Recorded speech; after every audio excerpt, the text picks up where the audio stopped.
Hi, this is Majinoni, and let's talk Avengers today. We have Avengers number 10. This is the continuation of the Infinity Gauntlet saga. And we also have Secret Avengers number 10, coincidentally.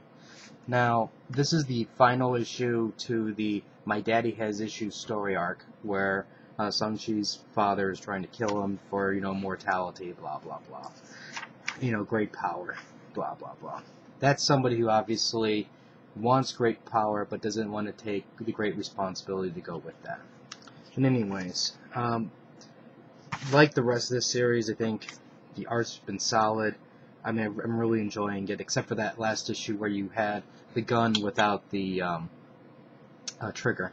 Other than that, it's really cool. I really like it. I'm really enjoying the dynamics of the team. The team, while they don't have a true power, I guess War Machine is their powerhouse, but without that, they do really well, as a stealth-based unit. And I'm really enjoying it so far. I'm also enjoying Moon Knight, because Moon Knight used to be one of those characters that I used to like when he was extremely violent, but due to bad writing or bad direction, I've kind of fallen out of favor with not me falling out of favor, but I just haven't been interested in Moon Knight that much. So it's nice to see him a little bit, being more involved in comics, I guess, or the stories. Now, as you can imagine, there's just this issue is basically just action and rescue is pretty much what's going on in this. I thought this panel here was excellent. Just it shows a lot of movement, the force impact. It was great, and overall, I thought this was a really solid read. Now, the next issue is going to be important because now we're going to go into the past and we're going to talk about what happened to Jack or whatever his name is, or John Steele. So we'll find out what happened to him and why he turned into a bad guy. But overall, I'm really enjoying this, and I haven't done it yet, but I'm definitely probably going to buy the trades to Secret Avengers. If you haven't come aboard yet, next issue is a good time to do it, because like I said, it's just going to be background information, and then the new stories will spring from the issues coming after that. Good read. So, let's go to Avengers number 10 with the bonus book for Heroes for Hire.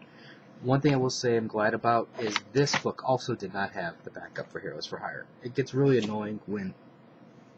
I don't blame the companies for putting these bonuses on every single title, because, you want the maximum benefit from that. But it's also nice every once in a while when they make one or two books special that has this. That way you don't have extra pages on every single title. But anyways, with this issue here...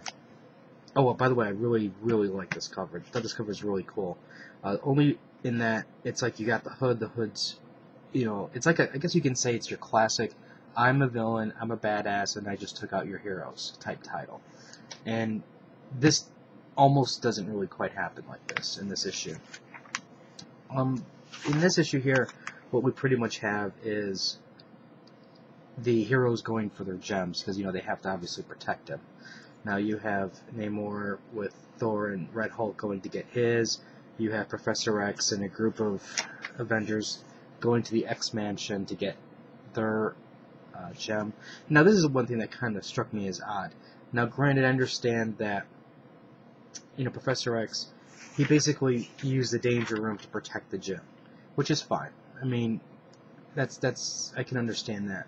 But the thing that didn't get me is, okay, the mansion got leveled, so you did absolutely nothing to ensure that the gem was still safe, type thing.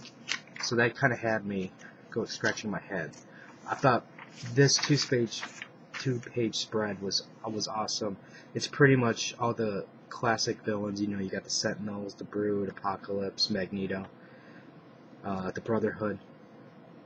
And so basically this team here has to go through all of these guys to get to the gem.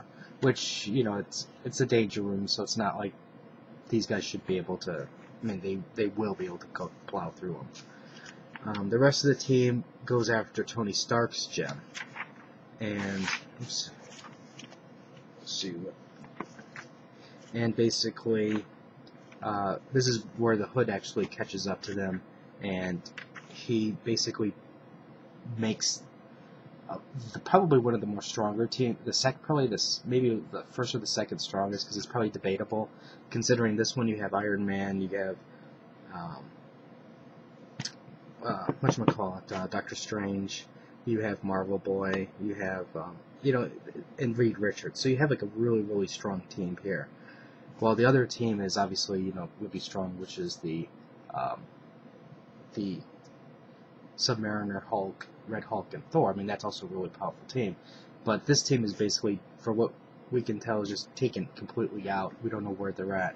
I mean, most likely they're just teleported somewhere safe, quote unquote safely. But the Red Hood's basically ends up with another gem, and he's on his way to get the gem from the Submariner. So that's going to be an awesome fight, I think. Well, let me rephrase that. It's probably going to be a quick fight, but hopefully Bendis will make it into a good fight. So far, I'm really, really pleased with this storyline. I think it's just, I mean, because it's the Infinity Gauntlet, it's captured my attention. And I think the way they're doing it, it's slowly building it up. And I'm just hoping that it's going to end with a bang. Because the thing is, the team they have assembled technically can't beat the Infinity Gauntlet. It's just impossible. So I'm really curious to see what they're going to do to defeat the Red Hood. Because if anything, the Red Hood himself is the weak link, for this gauntlet. You need somebody who can look at the bigger picture, like Thanos or those demigod type people to do it. Now, the one thing I'm gonna talk really briefly about this backup feature, the Heroes for Hire. This was actually really a cool backup feature where they kind of just basically introduce, okay, here's all the characters that are involved in Heroes for Hire. This is kind of like what they do.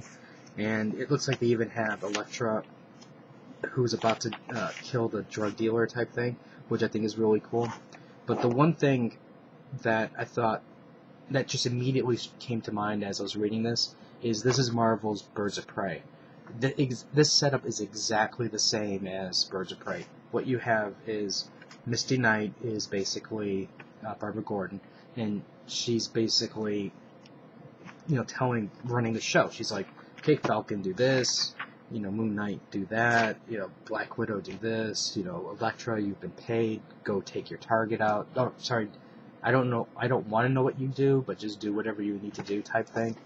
So that's what it kind of reminded me of. Now, I don't know, I mean, I think the art's really cool. Art's really good. So I might get the trade when the trade comes out, but I don't know. I mean, I don't know if I'm going to get this as an ongoing. We'll see. But that's my review for these two books. I really am enjoying the Avengers now, both of these titles, which is actually really a surprise because this one started off really shaky and I was almost ready to drop it. So if you have any comments or questions, let me know. Rate the video up or down. Let me know what you think. I actually got more trades, so I'll be doing a couple reviews, and so watch for those. And until next time.